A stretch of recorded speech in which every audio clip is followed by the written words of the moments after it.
Hey everybody, कैसे हो आप? आई होप सब बढ़िया चल रहा होगा। हम फिल्म एम्पर के एपिसोड नंबर 69 को लेके आ गए। अगर आपने पिछला एपिसोड नहीं देखा है तो भाई क्यों नहीं देखा है, असली माल तो उसी में था। वैसे उम्मीद करता हूँ कि आपने उसे देख ही लिया होगा। इसी भरोसे पे कायम रहते हुए चलो पिछले एपिसोड के रिकैप को शुरू किया जाए। बात बस ऐसी थी कि एनाइलेशन लूडर्स को तैयार करने के बाद जियान के दिमाग में सवाल ये आता है कि उस ब्लड कलर्ड वॉर्टेक्स के उस तरफ कौन जाएगा, क्योंकि उसके पास बस एक ही मौका है और अगर इस मौके का फायदा उठा के यिनशे को ढंग से घायल नहीं किया गया तो सभी की वोट लग जाएगी। फाइनली सबसे पहले इसकी जिम्मेदारी उठाती है म्यूइंग। उसके पीछे म्यूफंग गया था और इनके साथ में होते हैं हेवली फ्लेम, सेक्रेड टाइगर। वैसे म्यूइंग और सेक्रेड टाइगर के अटैक्स तो कुछ खास काम नहीं आ रहे थे, लेकिन म्यूफंग की यिनयांग टेक्निक ट्विन घोस्ट एम्पर यिनशे और उसके स्पेस से कनेक्शन को तोड़ देता है। बची कुछ कसर जियान ने पूरी कर दी थी। वो न जाने कहां से एक एंशिएंट सोर्ड को समन करके उसे उस ब्लड वोर्टेक्स में दे मारता है। वेल इसके पीछे की वजह ये थी कि ये अटैक बस एक डिस्ट्रैक्शन था,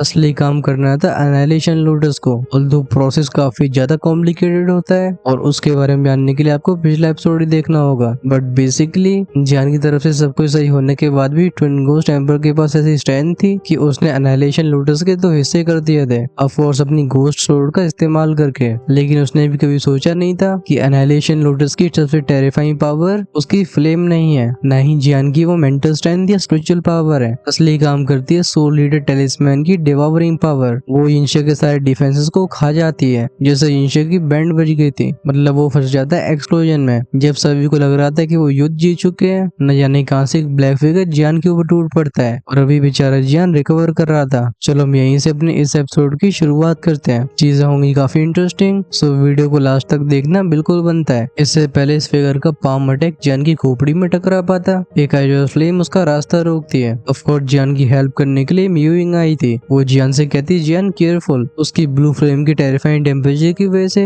वो ब्लैक फिगर मचलता हुआ पीछे चला गया था। गोल्डन ड्रैकिंग जो कि जियान की स्टोरिंग में थे, वो इस अज़्योर फ्लेम को पहली बार फील कर रहे थे। गोल्डन ड्रैकिंग कहते हैं ये फ्लेम काफी फेमिलियर लग रही है। ऑफ कोर्स उस ब्लैक फिगर के अटैक को उन्होंने भी सेंस किया था। अगर म्यूइंग बीच में नहीं आई होती तो वो जियान को डेफिनेटली बचा लेते। म्यूइंग और हेवली फायर सेक्रेड टाइगर जियान के बगल में आते हैं। म्यूइंग कहती है जियान तुम क्या ठीक हो? तुम्हें सावधान रहना होगा, ये व्यक्ति बहुत शक्तिशाली है। कुछ मेडिसिनल पिल को बाहर निकाल के म्यूइंग को देते हुए जियान कहता है मुझे बचाने के लिए बहुत बहुत धन्यवाद। शुरुआत में तो म्यूइंग हेजिटेट करती है, लेकिन जब जियान नहीं मानता तो उसे ये पिल्स एक्सेप्ट करनी पड़ती हैं। फाइनली उसकी नजरें जाती हैं उस ब्लैक फिगर के ऊपर। अभी उस ब्लैक फिगर के पीछे एक और ब्लैक फिगर आ गया था। पहले वाला ब्लैक फिगर दांती में उसके बोलता है डैम इट, तो इन घोस्ट एम्पर की सोल को मैं प्रोटेक्ट करता हूँ और इन सभी को मेरे ऊपर छोड़ दो। इन दोनों को देख के चेंगयू का एक्सप्रेशन सीरियस हो जाते हैं। वो कहते हैं 7 स्टार 2 एम्पर और एक 6 स्टार 2 एम्पर। चेंगयू चिल्ला के बोलते हैं जल्दी से इन दोनों को रोको, हम जैसे तैसे तो ट्विन घोस्ट एम्पर को हरा पाए हैं। अगर उसकी सोल एस्केप कर पाती है तो फिर एक नया ट्विन घोस्ट एम्पर जन्म ले सकता है। जैसे ही चेंगयू की आवाज गूंजती है, वो जांग, होडू, शायू और बाकी लोग तुरंत ही आसमानी तरफ लॉन्च हो गए थे। चेंगयू अपने आप को म्यूइंग और जियान के सामने कर लेते हैं। आखिरकार इस कंपटीशन की टॉप पोजीशन के कंटेंडर ये दोनों हैं। इन दोनों को अगर कुछ भी होता है तो ये बात जॉन सेंटिन के सुपर सेक्स को बिल्कुल एक्सेप्ट नहीं होगी। जियान अपने आप को म्यूइंग की फ्लेम पे फोकस करने से रोक नहीं पाता। उसने कुछ समय पहले देखा था कि किस तरीके से म्यूइंग की फ्लेम उस 7 स्टार 2D एक्सपर्ट से टकराई थी। जियान सोचता है इतनी पावरफुल तो उसकी हेवली फ्लेम्स भी नहीं है। चेंगयू 9 सोल्स मॉन्यूमेंट ओल्ड मैन के साथ उस 7 स्टार 2D की तरफ आगे बढ़ते हैं। चाहे कुछ भी हो जाए, लेकिन वो घोस्ट एम्पर की सोल को यहाँ से जाने नहीं दे सकते। भले 9 सोल्स मॉन्यूमेंट और चेंगयू की दुखी डिप्लीट हो चुकी हो, तब भी इनकी आंखों की डिटर्मिनेशन बिल्कुल कम नहीं हुई होती। 9 सोल्स टेल ओल्ड मैन बोलते हैं हमें हर कीमत पे इन्हें रोकना होगा, क्योंकि अगर ये सोल चली गई तो फिर जॉन सेंटिन के ऊपर से खतरा बिल्कुल गायब नहीं होगा। अच्छी बात है कि जैन अपनी मेडिसिन को इन्हें पास कर चुका होता है, इस वजह से चेंगयू अपने आप को पुश कर पा रहे थे। वेल ये ब्लैक क्लोथ मैन और कोई नहीं बल्कि वही यूक्वान होता है। वो कोल्ड आवाज में कहता है जो मेरा पीछा करेगा वो अपनी मौत का जिम्मेवार खुद होगा। और दूसरा वाला ब्लैक क्लोथ मैन होती है वो होंगी। यूक्वान ने ट्विन घोस्ट एम्पर के शेइन पार्ट को अब्सॉर्ब करके अपनी स्ट्रेंथ को 7 स्टार 2D पे पहुंचा दिया था, लेकिन कॉन्सिक्वेंसेस के रूप में उसका दिमाग थोड़ा सा घूम जाता है। अब उसकी पर्सनैलिटी में एक और एग्रेसिवनेस जुड़ गई थी। होंगी जो कि दूसरे ब्लैक रोड मैन का रोल निभा रही थी, वो वेदांती मीस के बोलती है अगर अपनी जान की परवाह है तो पीछे रहो। पर होंगी की स्ट्रेंथ 6 स्टार 2D लेवल की हो, तभी चेंगयू के सामने वो एकदम कॉशियस होती है। आखिरकार उसने चेंगयू के बारे में खूब सुना होता है, कहीं चेंगयू ने उसे पहचान लिया तो उसका नामो निशान मिट जाएगा। चेंगयू अपने स्ट्रेंथ को मेंटेन करके रखते हैं। भले उनकी एनर्जी वीक हो गई हो, लेकिन उनकी सबसे तुम्हारी ड्यूटी है जियान और म्यूंग की सेफ्टी को इंश्योर करना। चंग यू की आंखों को देख के होंगी कोल्ड आवाज में कहती मुझे धमकियों की जरूरत नहीं है, मैं बस यहाँ पे अपने मिशन को फुलफिल कर रही हूँ। अगर तुम इसमें इंटरफेयर नहीं करते हो तो मैं तुम्हारे लिए चीजें डिफिकल्ट नहीं बनाऊंगी। जब चैंग यू होंगी को डिफेंसिव स्टैंड लेती हुए देखते हैं, मतलब वो फाइट करने के लिए तैयार नहीं थे, फाइनली उनकी नजरें दूसरे बंदे के ऊपर जाती है। इस समय आसमान का विस्फोट शांत हो गया था। अब वहाँ पे ट्विन गोस्ट एम्पर के शरीर का नामो निशान नहीं रहता है, बस रह जाती है तो एक सोल बॉडी। चोंग यू सरप्राइज आवाज में कहते हैं क्या जियान और बाकियों ने सच में ट्विन गोस्ट एम्पर को हरा दिया? भले ही उन्हें भी लग रहा हो कि जियान की एबिलिटीज काफी शानदार है, तभी ट्विन गोस्ट एम्पर को इस तरीके से गायब होते हुए देख ये बात काफी अनएक्सपेक्टेड थी। चोंग यू खुद से बोलते इन नौजवानों के पास सच में बहुत अच्छा टैलेंट है। यूक्वान जिसकी नजरें उस सोल बॉडी के ऊपर टिकी हुई होती है, वो अपनी स्पीड को एक्सेलरेट करता है क्योंकि उसके और 9 सोर्स ओल्ड मैन के बीच का डिस्टेंस कुछ ज्यादा नहीं होता। यूक्वान कहते लगता है हमें जल्दी एक्ट करना होगा वरना ये इंसान हमारे लिए परेशानी बन जाएंगे। वहीं पे कमजोरी की वजह से 9 सोर्स ओल्ड मैन काफी फ्रस्ट्रेशन फील कर रहे थे। वो गुर्रा के बोलते हैं डैम इट, अगर मेरी द्वीक इतनी लो नहीं होती तो तुम कल के लड़के मेरे सामने इस तरीके से घमंड नहीं दिखा पाते। 9 सोर्स ओल्ड मैन को पूरी तरीके से इग्नोर करके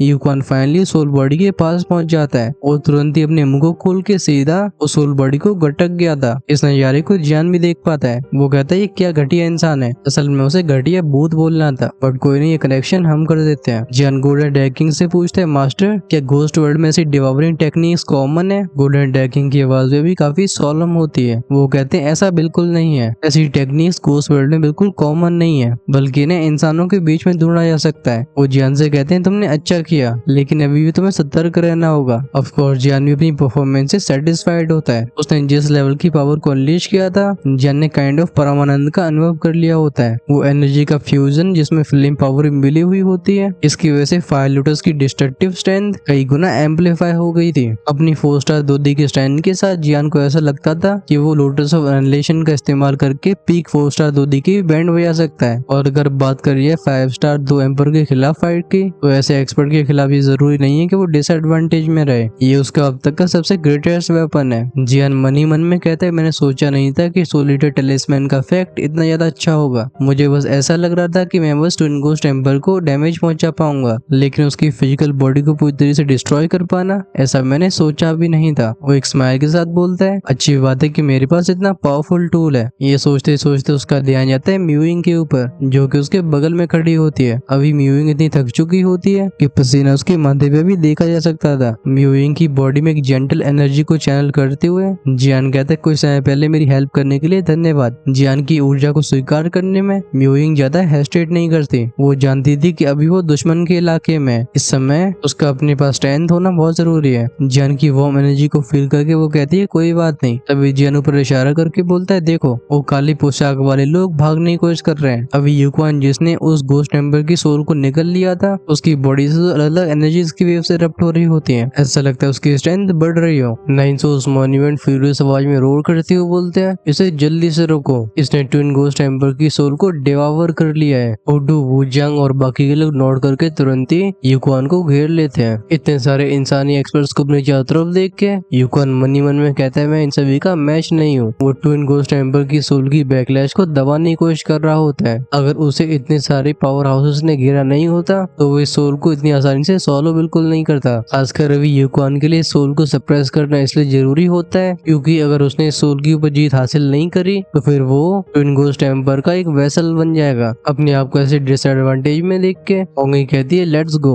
उसने कुछ हैंडसीज चेंज करी थी। इस सीन को और फरेस का स्पेस एकदम कांपने लगता है। बिना समय को बर्बाद करे हुए होंगे यूक्वान के बगल में अपीयर हुई थी। वो उसे सपोर्ट करते हुए तुरंत ही ऊपर की तरफ उठ जाती है। बात ऐसी नहीं होती कि इन दोनों का पीछा करने के लिए कोई तैयार नहीं था, लेकिन बहुत समय से फाइट करने की वजह से सभी काफी थक चुके होते हैं और उनकी स्ट्रेंथ रिकवर नहीं हुई होती। चंग यू कहते हैं इनका पीछा मत करो, ये जंगल खंडर बनने वाला है, इस वजह से हमें जल्दी से लोगों को बाहर ले जाना होगा। 9 सोर्स मॉन्यूमेंट गुस्से से रिवाज में बोलते हैं डैम इट, हमने बस एक गलत स्टेप लिया और हमारी सारी मेहनत बर्बाद हो गई। उन्हें डर था कहीं ट्विन गोस्ट टेम्पर की सोल को दोबारा से रिवाइव न कर लिया जाए, क्योंकि अगर अगली बार ट्विन गोस्ट टेम्पर वापस लौटा तो उसके अंदर की नफरत और बढ़ चुकी होगी। चैंग यू अपनी रिकवर हुई द्विकी को एक्टिवेट करके इस कोलैप्स हो रहे स्पेस के अंदर 2 स्पेस पोर्टल बनाते हैं। वो कहते हैं हुडू, वुजियांग, जाओ पार्टिसिपेंट्स को इसके अंदर लेके जाओ। जब जियान ने अपने एनाइलेशन लोटस को एक्सप्लोर किया था तो वो स्पेशल लॉक जिसने इस जंगल को एकदम बांध के रखा होता है और टूट जाता है। भले ट्विन गोस्ट टेम्पर मेंबर को ऐसा लग रहा हो कि सब कुछ उसके कंट्रोल में है। वो कभी जियान की चाल को एंटिसिपेट ही नहीं कर पाया। उड्डू एक तेज आवाज में कहते, पॉइंट्स ग्रैबिंग कंपटीशन खत्म हो गया है, सभी पार्टिसिपेंट्स इकट्ठे हो जाओ। ये सुन के पार्टिसिपेंट्स एक दूसरे से ग्लैंसेस एक्सचेंज करते हैं। फिर उनकी नजरें जाती है जियान के ऊपर, जो कि कमजोरी की वजह से जैसे जैसे खुद को संभाल पा रहा था। फिर बिना हेस्टेशन के अपनी दुखी का इस्तेमाल करके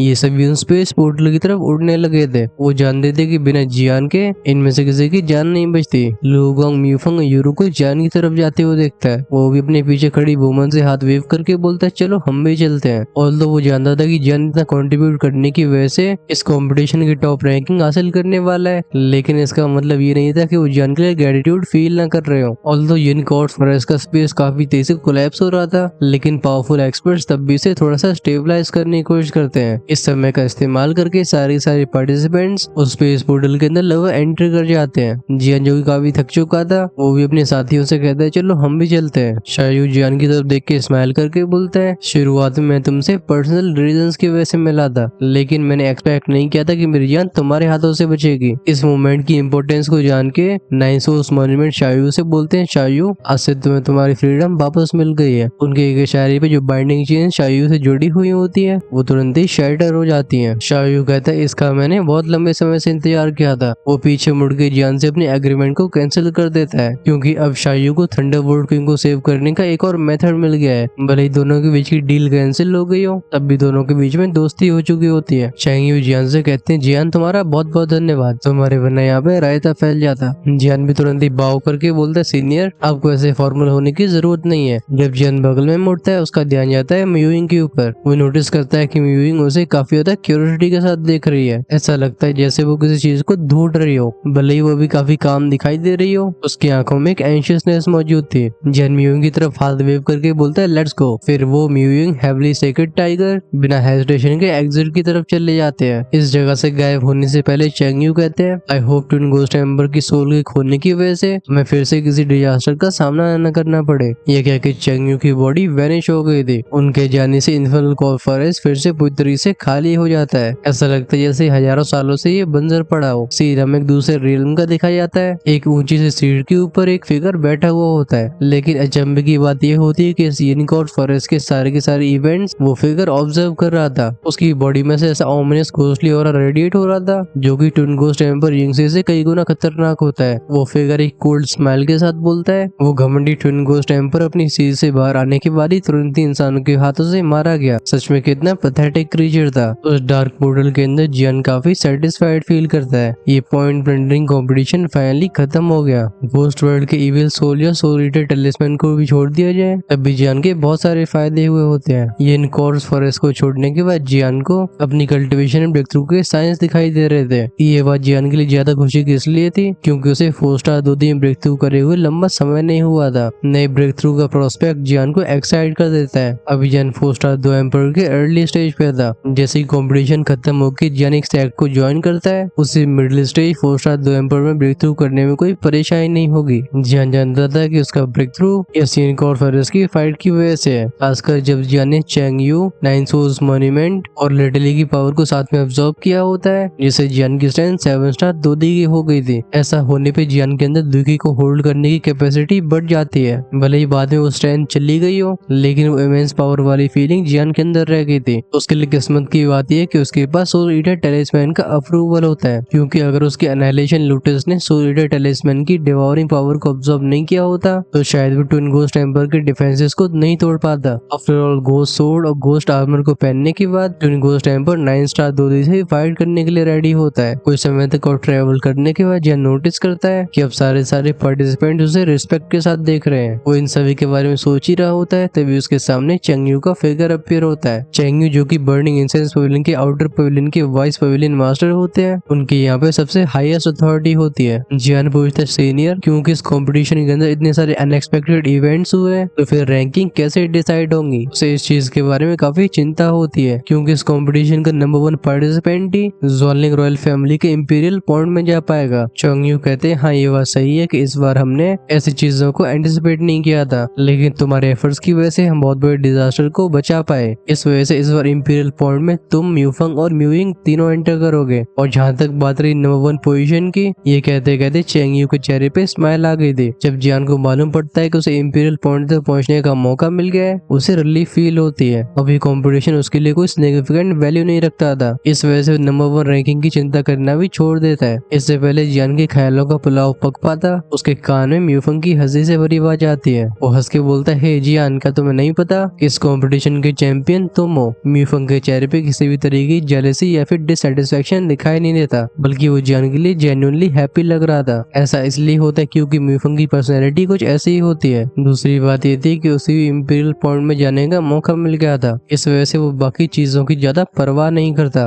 ओरिजिनली जियान को पता था कि वो अपने पॉइंट्स के हिसाब से इस रैंकिंग कंपटीशन की टॉप 10 में जरूर पहुंचेगा, लेकिन जब म्यूफंग बताता है कि वो नंबर 1 है, जियान थोड़ा स्टार्टल्ड हो जाता है, क्योंकि उसे ऐसा लग रहा था कि नंबर 1 पोजीशन डेफिनेटली म्यूइंग को जाएगी। जियान के चेहरे पे ऐसी एस्टोनिशमेंट को देख के म्यूइंग भी हंस के बोलती है, हाँ तुम ही हो, क्योंकि अगर तुमने बीच में इंटरव्यू नहीं किया होता तो हम सभी उस कॉर्ड फॉरेस्ट में खो चुके होते। फाइनली अब जियान के चेहरे पे स्माइल आ गई थी। जब तक उसे ज़ोनलिंग रॉयल फैमिली के इंपीरियल पॉइंट में घुसने का मौका मिल जाता है, मतलब डुबकी मारने का मौका मिल जाता है, तब तक जियान को और चीजों की ज्यादा परवाह नहीं है, क्योंकि उसका असली गोल तो कुछ अलग ही है। उसके दिमाग में बस एक शब्द होता है और वो था होली फ्लेम। चाहे कुछ भी हो जाए, लेकिन वो होली फ्लेम को हासिल करने के लिए ऑलमोस्ट किसी प्राइस को पे करने के लिए तैयार है। जियान को अपनी खुशी में खोते हुए देख म्यूइंग मुंह फुला के बोलती है, तुम्हें नंबर 1 रैंकिंग मेरी दया की वजह से मिली है, अब क्या तुम मुझे थैंक यू भी नहीं बोलोगे। तभी यूरू जियान के बचाव में आगे आते हुए बोलती है, अगर ऐसी बात है तो मैं जियान के बेहाफ पे तुम्हें थैंक यू बोलती हूँ। यूरू की इंस्टिंक्ट्स कह रही थी कि म्यूइंग जियान के लिए कुछ और फीलिंग्स को रख सकती है। इस वजह से म्यूइंग के खिलाफ डिफेंसिव हो जाती है। इस लड़की को जियान के सामने आते हुए देख म्यूइंग गुस्सा होने लगी थी। वो जस्ट यूरू से कुछ कहने वाली होती है, तभी हेवली फायर सेक्रेट टाइगर उसे रोक लेता है। सेक्रेट टाइगर म्यूइंग के कानों में एक हल्की आवाज में कहता है, इस लड़की के पास एक यूनिक ऑरा है, ये ऑरा इनहेरिटर का लग रहा है। म्यूइंग जो कि अनॉय फील करती है, वो फाइनली अपने कदमों को पीछे ले लेती है। वो जियान के करीब इसलिए आ रही थी क्योंकि उसने जियान की बॉडी में से एक फैमिलियर ऑरा को सेंस किया था। इन लड़कियों को एक दूसरे को घूरते हुए देख जियान अपनी नजरों को म्यूफंग की तरफ ले जाता है। वो पूछता है, इंपीरियल पॉइंट एग्जैक्टली है क्या। म्यूफंग कहता है, मैं श्योर नहीं हूँ, लेकिन ये कहा जाता है कि मिस्टीरियस ज़ोलिंग रॉयल फैमिली का सबसे कीमती ट्रेजर है। इसे बहुत ही हेविली गार्ड किया जाता है। केयरलेसली एक 7 स्टार 2 एम्पर भी इसके पास जाने की कोशिश नहीं करेगा। म्यूफंग कहता है, तब भी एक बात तो क्लियर है, उस इंपीरियल पॉइंट के अंदर डेफिनेटली कोई एक्स्ट्राऑर्डिनरी चीज छिपी हुई है, क्योंकि अगर ऐसा नहीं होता तो इंपीरियल फैमिली इसे कंपटीशन के सबसे बड़े रिवॉर्ड के ऊपर नहीं रखती। बगल में खड़े चोंगी बोलते हैं, परहैप्स वो इस इंपीरियल पॉइंट का इस्तेमाल करके नए डिसेबल्स को रिक्रूट करना चाहते हैं। रॉयल फैमिली की काफी कॉमन टैक्टिक रही है। जियान नोट करके मनी मन में कहता है, लगता है ज़ोलिंग रॉयल फैमिली और बर्निंग इंसेंस पवेलियन के बीच में रिलेशनशिप कुछ खास अच्छी नहीं है। जियान के दिमाग में अलग अलग सेक्स की अब इमेजेस फ्लैश होने लगी थी। ऑल्दो उसने 9 सुपर सेक्स में से किसी को भी देखा नहीं होता, लेकिन अब तक उनके बारे में काफी सुन चुका था। चेंगयू ने कुछ समय पहले बोला होता है कि काफी जल्दी वो एग्जिट के पास पहुंचेंगे। जब जियान अलग अलग सेक्स के बारे में सोच रहा होता है, चेंगयू को लगता है कि जियान किसी चीज की टेंशन में है। वो कहते हैं, तुम्हें किसी भी चीज की चिंता नहीं करनी चाहिए, तुम जिस भी सेक्ट को ज्वाइन करोगे रिसोर्सेज की तुम्हारे पास कभी कमी नहीं होगी और तुम्हारा रास्ता एकदम स्मूथ होने वाला है। कंपटीशन से पहले जियान ने सुना होता है इस पॉइंट प्लंडरिंग कंपटीशन के टॉप 10 रैंकिंग एक्सपर्ट्स एक एक दोधी पिल के हकदार होंगे। जियान कहता है, आई वंडर ये लोग दोधी पिल्स को कब डिस्ट्रीब्यूट करने वाले हैं। उसकी करंट स्ट्रेंथ के साथ जो कि 4 स्टार 2 एम्पर के मिडिल स्टेज में बेख्तूब करने के लिए तैयार है, ये दोधी पिल जियान के लिए काफी हेल्पफुल साबित हो सकती है। जियान की बात को चेंगयू ने सुन लिया था। वो हंस के बोलते हैं, हाँ तुम काफी शार्प हो, चिंता मत करो, जब तुम सेक्ट को ज्वाइन करोगे दोधी पिल तुम्हारे पास पहुंचा दी जाएगी। चेंगयू कहते हैं, लेट्स गो। हम एग्जिट के पास पहुंच गए हैं। एग्जिट के बाद सेक्स के रिप्रेजेंटेटिव्स वेट कर रहे हैं। हम माउंटेन की फुट पे उतरने वाले हैं, मतलब पहाड़ के निचले एरिया में। तुम जिस भी सेक्ट को ज्वाइन करोगे उसका रिप्रेजेंटेटिव तुम्हें लेके जाएगा। जब वो एग्जिट के करीब पहुंच गए थे, चोंगयू की आवाज जियान के दिमाग में गूंजती है। वो कहते हैं, तुम्हें ज़ोलिंग रॉयल फैमिली और सोलोमन से सावधान रहना होगा। ये चेतावनी मेंटल ट्रांसमिशन के थ्रू भेजी गई थी, इस वजह से इसे और कोई डिटेक्ट नहीं कर पाता है। वार्निंग को सुनकर जियान को रिलीफ फील होती है। लगता है बर्निंग इंसेंस पवेलियन के लोग सच में भरोसेमंद हैं। इस स्पेशल पोर्टल के एग्जिट पे पैर रखने से पहले जियान मनी मन में कहता है, जॉन 17 चलो मैं जियान तुम्हें दिखाता हूँ कि मैं कितना कैपेबल हूँ। अच्छा, इससे पहले हम स्टोरी को आगे बढ़ाएं, पिछले काफी समय से मैं नोटिस कर रहा हूँ कि हमारे व्यूज घटते जा रहे हैं। मुझे लगता है कि हमें हफ्ते में एक दिन गैप रखना चाहिए। वो दिन होगा हमारी फ्यूचर प्लानिंग के लिए, क्योंकि मुझे लगता है कि रोज रोज चीजों को रिपीट करने से हम बहुत ज्यादा इम्प्रूव नहीं कर पा रहे हैं। अगर चीजें डिग्रेड होती रहती हैं तो फिर मुझे लगता है कि हमें बीच में किसी और स्टोरी को शुरू करना होगा। ऑल्दो ये स्टोरी भी चलेगी, लेकिन फिर सीन अल्टरनेट डे का हो जाएगा। अगर आपके पास कोई और आइडिया हो तो उन्हें कमेंट्स में प्लीज जरूर जरूर लिखेगा। I will definitely read them, क्योंकि ऑनेस्टली 7-8 घंटे तक तुम्हारे लिए वीडियो तैयार करने में मैं भी पूरी तरीके से एग्जॉस्ट हो जाता हूँ और फिर ज्यादा सोचने समझने की एनर्जी नहीं बचती। सो आई होप आप इसके बारे में सोचोगे और अपने सोल्यूशंस को कमेंट्स में लिख के बताओगे। वैसे अगर आप इसके बारे में डिस्कस करना चाहते हो तो हमारे टेलीग्राम चैनल को ज्वाइन कर सकते हो। वहाँ पे आप जैसे कई हेल गार्डन फैमिली के मेंबर्स मौजूद होते हैं जिनसे पर्सनली इंटरेक्ट करने में आपको काफी मजा आएगा। लिंक मैं कमेंट सेक्शन और डिस्क्रिप्शन में देता हूँ, एक बार चेकआउट जरूर करना। चलो अब स्टोरी को कंटिन्यू किया जाए। ये सीन होता है एक बहुत ही बड़ी माउंटेन का। इसमें नीचे से ऊपर तक बहुत सारी सीढ़ियाँ होती हैं। उन सीढ़ियों के सबसे अंत में कई पावरफुल और सेंस किए जा सकते थे। अभी सीढ़ियों पे कई लोग ऊपर चढ़ रहे होते हैं। इनके चेहरों पे डिटर्मिनेशन साफ तौर पर दिखाई दे रही थी। ये सभी इंडिविजुअल्स पॉइंट स्प्लेंडरिंग कंपटीशन के पार्टिसिपेंट्स होते हैं और ये यहाँ पे अपने आप को प्रूव कर रहे थे कि वो 9 सुपर सेक्स को ज्वाइन करने के वर्दी है। इनमें से भी हमारे ध्यान को आकर्षित करता है एक नौजवान जिसने अपने पीठ पे एक बॉडी वेट रूलर को बांध के रखा था। के पीछे होती म्यूइंग, यूरू, म्यूफंग। साफ तौर पे इन लोगों ने एक ग्रुप बना रखा होता है। यूरू पूछती है by the way senior 9 Seoul monument और बाकी लोग कहाँ पे गए हैं। म्यू यिंग बताती है कि सीनियर 9 सोल मॉन्यूमेंट और सोल की तलाश में गई है, जिसके ऊपर ब्लैक रोड फिगर ने डकैती डाल दी थी। और जहाँ तक बात रही उस सेक्रेट टाइगर की, तो वो अपनी ट्रेनिंग पे निकल गया। ये सुन के जियान कुछ खास सरप्राइज नहीं होता। लगता है उसने इन चीजों को एक्सपेक्ट किया था। होटल से बाहर आने के बाद चंगयू, हुडू और वूजियांग सारे पार्टिसिपेंट्स को कुछ इंस्ट्रक्शंस देने के बाद गायब हो जाते हैं। सबसे स्ट्रेंज बिहेवियर जियान को स्काईफाई सेक्रेट टाइगर का लगता है। इस बात को कोई डिनाई नहीं करेगा कि जियान के शरीर के अंदर काफी ज्यादा टेरिफाइंग फ्लेम पावर छिपी हुई है, लेकिन तभी वो हेवली फायर सेक्रेट टाइगर सिर्फ म्यूइंग को एक्नॉलेज करता है। ऐसा लगता है जियान की फ्लेम्स उसके अप्रूवल को हासिल करने की वर्दी नहीं है। ये जियान के लिए भी काफी अजीब फीलिंग होती है, क्योंकि उसे ऐसा लगता था कि उसकी फ्लेम्स इस दोदी कॉन्टिनेंट के अंदर भी बहुत पावरफुल है। ऑफ कोर्स जियान जानता था कि कुछ चीजों को फोर्स नहीं किया जा सकता। हालांकि जियान के पास वो एबिलिटी होती है कि वो सेक्रेट टाइगर के ऊपर जीत हासिल कर ले, लेकिन ऐसा करने के लिए जियान को भारी कीमत चुकानी पड़ेगी। दूसरी तरफ शाओई जो कि इवॉल्व हो चुका था, वो जियान के काफी क्लोज रहता है। ओकेजनली ह्यूमन फॉर्म को लेकर जियान से बात किया करता था। इस समय शाओई जब इंसानी फॉर्म में आता है तो उसकी स्ट्रेंथ 7 स्टार 2 एम्पर के अर्ली स्टेज पे होती है। लिटरली कैसी ट्रांसफॉर्मेशन की वजह से जियान को भी काफी सेटिस्फेक्शन मिलता है। वैसे शाओई की असली स्ट्रेंथ जियान को ही मालूम होती है, क्योंकि वो अपनी ऑरी को रिस्ट्रेन करके अपने आप को 5 स्टार 2 दिखाता था। जियान कहता है चलो आगे बढ़ा जाए। अब उसके पैर और जल्दी चलने लगते हैं। पीछे चल रहा मीफंग पूछते है जियान तुम कौन सा सेक्ट ज्वाइन करने वाले हो। वो कहता है जैसे मेरी समझे स्वालिंग रॉयल फैमिली और सोलोमन दोनों ही काफी क्वेश्चनेबल रेपुटेशन को रखते हैं। मतलब बेसिकली इनके ऊपर काफी सवाल उठते रहते हैं। जियान बिना पीछे मुड़े रिप्लाई करता है अगर कोई अनएक्सपेक्टेड सिचुएशन क्रिएट नहीं होती है तो मैं बर्निंग इंसेंस पवेलियन ज्वाइन करना चाहूंगा। म्यूइंग कहती है बर्निंग इंसेंस पवेलियन। वो थोड़ी गहरी सोच में चली गई थी। पांचों लोग माउंटेन के टॉप की तरफ कंटिन्यू करते रहते हैं। बीच बीच में जो भी लोग उन्हें मिला करते थे वो जियान की तरफ फ्रेंडली स्माइल पास करते थे। इन सभी की आंखों में ग्रेटिट्यूड साफ दिखाई देता है, क्योंकि जिस तरीके से जियान ने ट्विन घोस्ट टेम्पर की बैंड बजाई थी उसे वो भूल नहीं सकते हैं। इस पहाड़ की चोटी पे मोटे मोटे बादल चक्कर काट रहे होते हैं और इनके बीच में कई टेरिफाइंग और फील होते हैं। इन गॉड फॉरेस्ट की जो ताजा खबर 9 सुपर सेक्स के पास गई है, लगता है उसकी वजह से 9 सुपर सेक्स के लीडर्स एकदम गुस्सा हो गए थे, क्योंकि तुरंत ही कई पावरफुल दोदी एक्सपर्ट्स को ट्विन सोल एम्पर की सोल के पीछे डिस्पैच कर दिया गया है। अफसोस की बात होती है कि दोशियन लेवल के एक्सपर्ट्स ज्यादा अवेलेबल नहीं होते, क्योंकि इनमें से ज्यादातर अपनी मेडिटेशन में होते हैं और जो बच्चे कुचे रह गए थे वो अपने अपने सेक्ट को संभाल रहे होते हैं। इस वजह से उनका सेक्ट को छोड़ के जाना बिल्कुल पॉसिबल नहीं होता। दूसरी तरफ खबर तो एक और फैल रही थी। एक नौजवान जिसका नाम जियान है, उसने 2 7 स्टार 2 एम्पर के साथ मिलकर ट्विन घोस्ट एम्पर यिनशे की फिजिकल बॉडी को डिस्ट्रॉय कर दिया है। ऐसी बैटल अचीवमेंट सभी को चकाचौंध करने के लिए काफी थी, भले वो जगह जोन सेंटियन क्यों ना हो, जहाँ पे पावरफुल एक्सपर्ट्स की बिल्कुल कमी नहीं होती है। आफ्टर ऑल एक 8th rank twin ghost emperor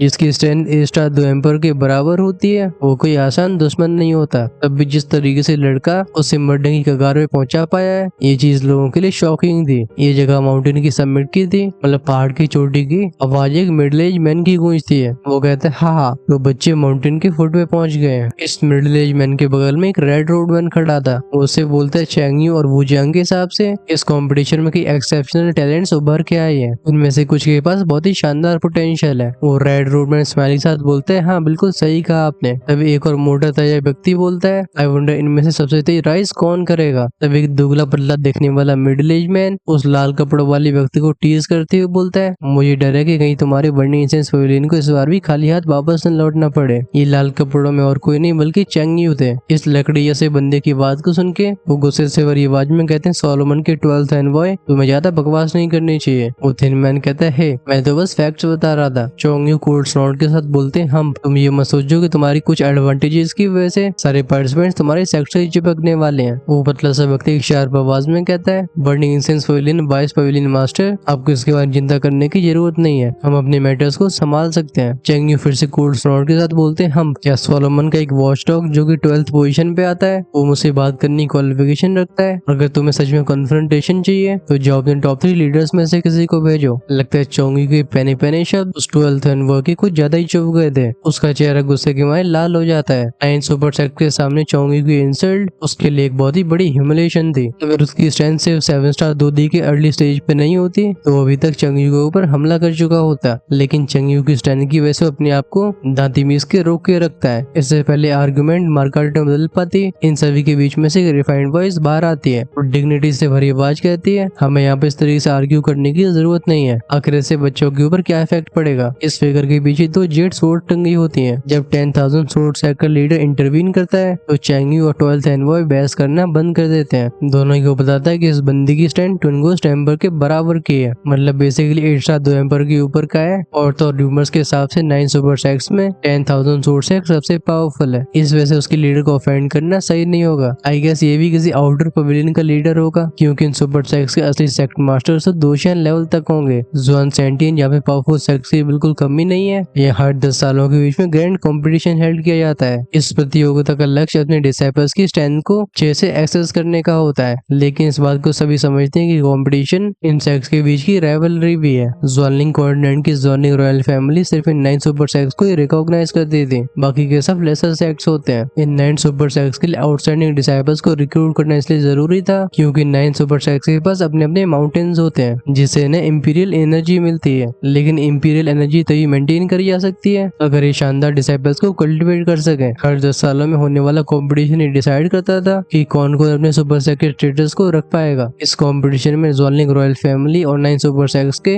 younger generation के एक्सपर्ट्स फाइट करते हैं या कहा जाए पार्टिसिपेट करते हैं। हालांकि कुछ और फैक्शंस के लोग भी होते हैं, बस उनकी संख्या बहुत ही कम होती है। अब अगले कंपटीशन के लिए बस 8 साल रह गए हैं। इस वजह से नए टैलेंट्स को इकट्ठा करने का प्रेशर इन 9 सुपर सेक्स के कंधों पर भी बढ़ता जा रहा है। शायद यही रीजन है जिसकी वजह से सीनियर जनरेशन के मेंबर्स भी अच्छे डिसाइपल्स को रिक्रूट करने की वजह से एक दूसरे से फाइट करने के लिए भी तैयार हैं। सवाल बस ये है कि किसकी किस्मत में कौन जाने वाला है। खैर इसके बारे में हमें आगे आने वाले एपिसोड में मालूम पड़ेगा, लेकिन जो चीज नेक्स्ट एपिसोड में मालूम पड़ने वाली है उसके बारे में थोड़ा तो मैं बता सकता हूँ। नेक्स्ट पार्ट में इस माउंटेन के ऊपर अराइव होगा ज़्वानलिंग रॉयल फैमिली का ज़्वानलिंग किंग। बेसिकली नेक्स्ट एपिसोड में हमें नई चीजों से इंट्रोड्यूस करवाया जाएगा। आपको उसे मिस इसलिए नहीं करना चाहिए क्योंकि हमें उसमें क्वीन मेडुसा का काफी बड़ा क्लू मिलने वाला है, बट डिसीजन तुम्हारे हाथों में। बाद में मुझसे मत कहना कि मैंने तुम्हें याद नहीं दिलाया। और अगर आप चाहते हो कि वीडियो रिलीज होते ही सबसे पहले आपके पास पहुंचे तो चैनल को सब्सक्राइब करके बेल आइकन के बटन को ऑन करके रखो। ऑफ कोर्स अगर आपसे वेट नहीं किया जा रहा है और आप आज ही नेक्स्ट एपिसोड को देखना चाहते हो तो ज्वाइन कर सकते हो चैनल की मेंबरशिप को। ये ऑप्शन चैनल की होम पेज पे मिल जाएगा। अगर आपके पास किसी भी तरीके का क्वेश्चन या फिर सजेशन हो तो उन्हें कमेंट्स में शेयर करना मत भूलना। इसी के साथ हम करते हैं वीडियो को यहीं पे क्लोज। अगर आपने पिछले एपिसोड को नहीं देखा है तो देखो लेफ्ट में क्लिक करके। Till then take care, tata bye bye.